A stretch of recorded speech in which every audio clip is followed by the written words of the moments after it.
இந்த செடி வந்து சின்ன நெல்லிங்க. இது பவள மல்லிங்க, அருமையாக மணக்குங்க. இது இட்லி பூ செடிங்க, ரெட்டுங்க. இதுக்கு அடுத்ததாக பார்த்தோம்னா இட்லி பூ வந்து ஆரஞ்சுங்க. இட்லி பூ பார்த்தோம்னாங்க பிங்குங்க. இதுக்கு அடுத்ததாக பார்த்தோம்னா மல்லிகைப்பூ. மல்லிகைப்பூக்கு அடுத்தது பார்த்தோம்னா செம்பருத்தி ஒயிட்டு, நல்லா பூ வைக்குது. இது வந்து பார்த்தோம்னா உங்களுக்கே தெரியும் என்ன மரம்னு இதை கமெண்டில் சொல்லிடுங்க.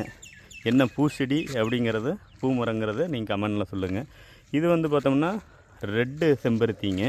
அப்படியே அதுக்கு இடையில வந்து பார்த்தோம்னா சோத்து கத்தலை வச்சுருக்கிறோம். எதுக்குன்னா இந்த செடிகள்லாம் நல்லா ஸ்ட்ராங்காக இருக்கிறதுக்காக வேண்டி. இது பார்த்தோம்னா செம்பருத்தி ஆரஞ்சுங்க. இது பார்த்தோம்னா செம்பருத்தி பிங்குங்க.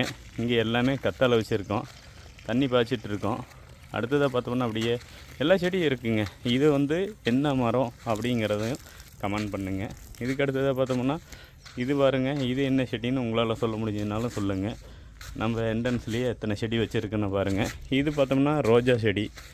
இங்கெல்லாம் மல்லிக்கு அடுத்ததாக பார்த்தோம்னா இங்கே வந்து பார்த்தோம்னா ஒரு ஒய்லட்டு செம்பருத்திங்க. இதுக்கு அடுத்ததாக பார்த்தோம்னா எல்லாமே மல்லி, கொடிமல்லி இது மாதிரி வச்சுருக்கு. மெயினாக இந்த பூ பேர் என்ன, இந்த பூ செடி பேர் என்ன அப்படிங்கிறதும் கமெண்ட் பண்ணுங்கள். நன்றிங்க. இயற்கையை காப்போம், செடி கொடிகள் நிறைய வளர்ப்போம்.